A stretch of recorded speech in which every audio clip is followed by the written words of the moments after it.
Winning the presidency was the easy part. The real and hard work begins on July 1st after his inauguration as President of the Republic.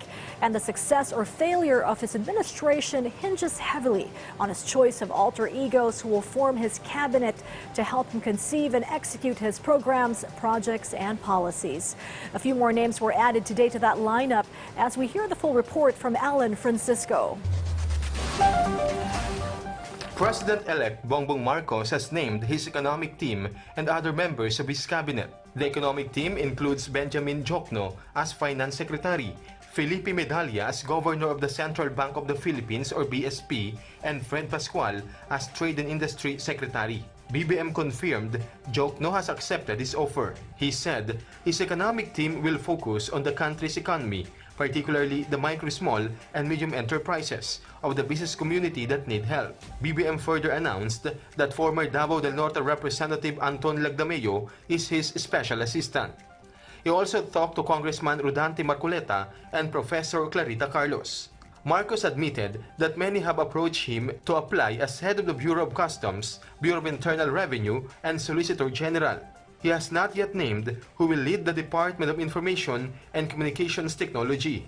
His administration will be focusing on digital and IT communications. Marcos is happy that Vice President-elect Sara Duterte will be the Secretary of the Department of Education.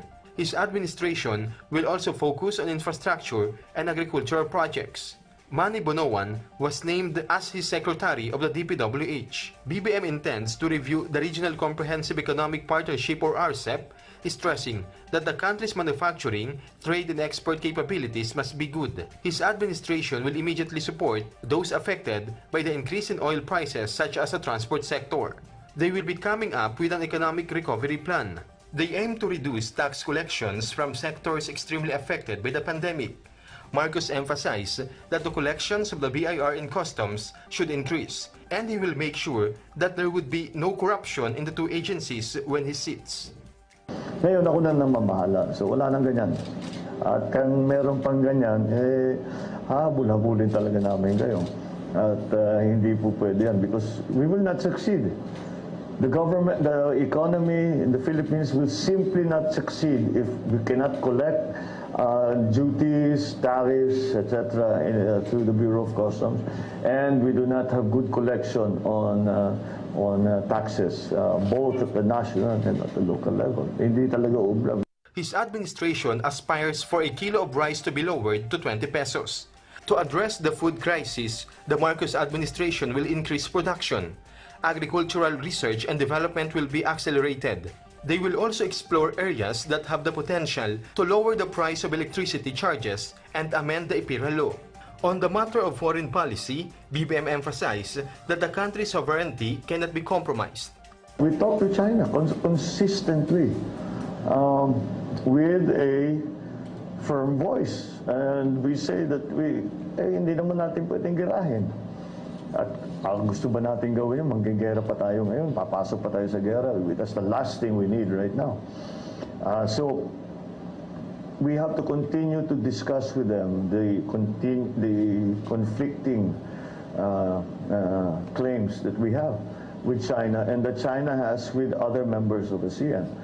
And I think ASEAN is still going to be a very critical part of that discussion, of that but nonetheless, we also have to continue to pursue bilateral contact and communication with China. BBM admitted that they talked to President Rodrigo Duterte. The president told him to continue the campaign against illegal drugs.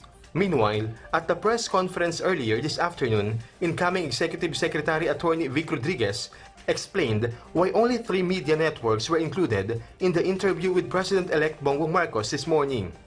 It is not the policy of the incoming Marcos administration to exclude you or dear friends from the media.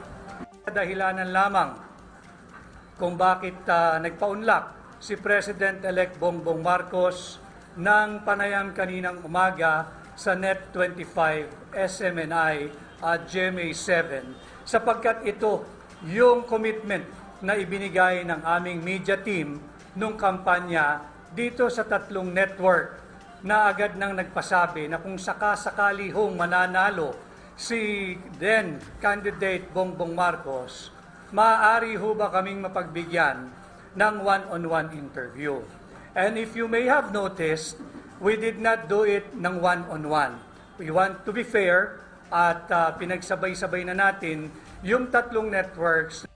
He also announced that his job as a spokesperson of Marcos has ended today to prepare for his new job as Executive Secretary. Attorney Trixie Cruz Angeles was introduced as Press Secretary. Ang trabaho ko ay magbigay ng media briefings. Kung mayroong kailangan i-clarify dun sa mga statements ng ating Pangulo or President-elect, then maaari po akong tanungin tungkol doon. So it's merely clarificatory, hindi po ako ang tagapagsalita niya. Alan Francisco for The Nation.